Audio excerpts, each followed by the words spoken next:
My name's Sonya Morrissey. I work as the Community Hub Leader in Riverview State School, which is in Queensland.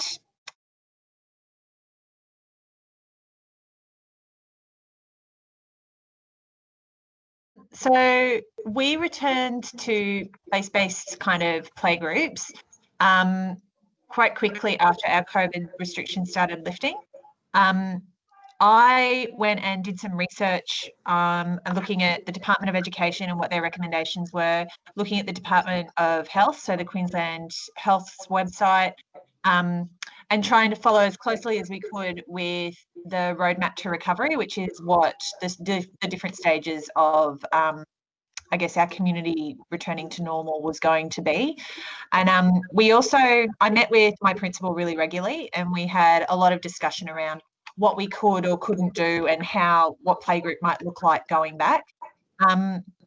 One of the things that came out of that was the Department of Education, because obviously schools sit under a different COVID plan to what a lot of the rest of the community does. So the department had said that we were allowed to have up to 10 up to 10 parents on site. So my principal gave me the go-ahead to start putting playgroup back together. So we began by sitting down and looking at logistically what that would look like. So obviously with COVID being around, there's a lot more cleaning that needs to be done. There's a lot more sanitation that needs to be done. You also have to be a lot more vigilant and aware of the space that you're in, and making sure that parents are aware of their responsibilities as well when attending a public site. So we started by looking at the equipment that we use, and we have quite a big space for playgroup, and we have lots of equipment. So the first thing that we decided was that we could not continue to have as much access to that equipment as what we normally would. So we removed everything except for what we were going to use, which was a massive undertaking in itself, but it was probably really important. We felt it was really important to do that. We then looked at the types of programs and activities that we would run. So with things like Play-Doh and kind of tactile experiences, we made sure that they were a once-off kind of experience. So we would have the Play-Doh out. It was really heavily monitored around children not licking it or putting it in their mouth or anything like that. And once the experience was over, it was put in the bin. We had really strict guidelines for parents and children. When they came in, they would have to sanitize their hands. Before we did tactile experiences, we'd ask children to go and wash their hands, and then they would be allowed to play with that. What else did we do? We had lots of discussions with parents as they were coming in around ensuring that they followed the 1.5 metre social distancing rule. We provided lots of seating outside of the hub as well. So we sat chairs outside in our outdoor play space and moved kind of chairs around a little bit more to provide, I guess, better guidelines towards what we were hoping parents would achieve. What else was there? When we decided that, okay, we're going to go back and do this, we started by approaching our key parents that we wanted to invite back, so parents which we thought would benefit most greatly from playgroup. So we did that in the playground when they were dropping their children off. I went up and kind of said to them, look, we're bringing playgroup back. Would you like to come? We explained that there would be restrictions around the number of parents which could attend. So that was really good. And then once we were confident with that, we kind of had 4 or 5 parents for the first playgroup, then we could open it up to the full 10. And how we advertised that was each week we put a post up on Facebook saying that we've got playgroup running on Monday or playgroup running on Friday. And we made it very clear that we were only allowed to have 10 parents, and that it would be 10 parents who registered their interest. So parents could register their interest by informing us through Messenger. So they sent our Facebook page a message saying that they would like to attend playgroup with their child, and we would then message them back and say, yep, that's great. I think it was only once or twice that we had more than 10 parents, and I was able to say to those parents, look, I'm really sorry, but our playgroup numbers are full this week. Would you be interested in coming along to the next session?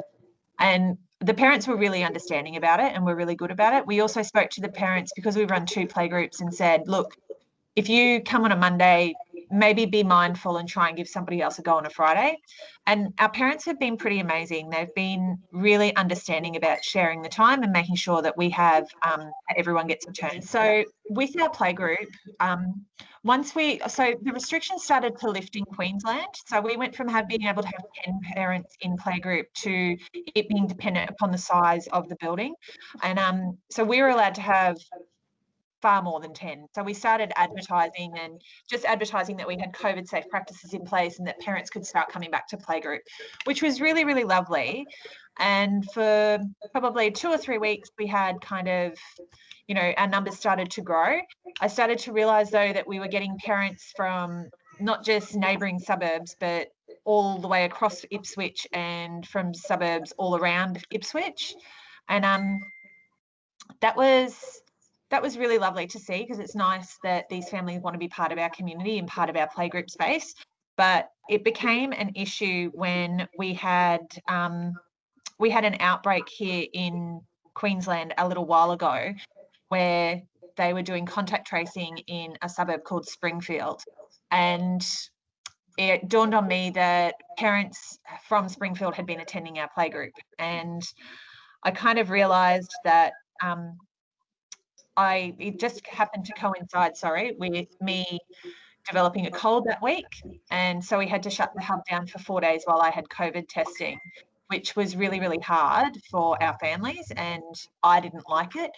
But we looked at our playgroup and what was happening with that. And we also looked at our school as a whole and our community as a whole. And our school actually has a really high number of vulnerable children. So if we were to have an outbreak in Riverview and had to close our school down, it would put a lot of children in awkward positions, I guess, where they would have to go return to homeschooling. And our community has actually been identified as being one of the most vulnerable in Southeast Queensland, because we have a lot of older age residents. So it was decided that we really wanted to focus on bringing playgroup just back to our school community and back to our local community. So what we did is, as part of our playgroup signing sheets, we were collecting phone numbers of people who had attended. We went through and identified those families which didn't either have students that attended Riverview State School or didn't live in the area. And our school sent out an SMS message explaining that due to the current COVID-19 situation, they're restricting attendance at our playgroup to families of students of Riverview State School and residents of Riverview. And it was met with lots of questions from parents, because obviously those parents which received that text message contacted parents in our playgroup, and we had to explain to the parents of Riverview why we were doing it. And a lot of them were really thankful that we had put their community first. So I don't think that it will have too much of an adverse effect. It was done with a good heart. It wasn't done out of malice or anything like that. So I think I'm hoping that when things begin to return to normal and we can lift restrictions a little bit more, that we'll be able to have them back. So, yeah. Definitely.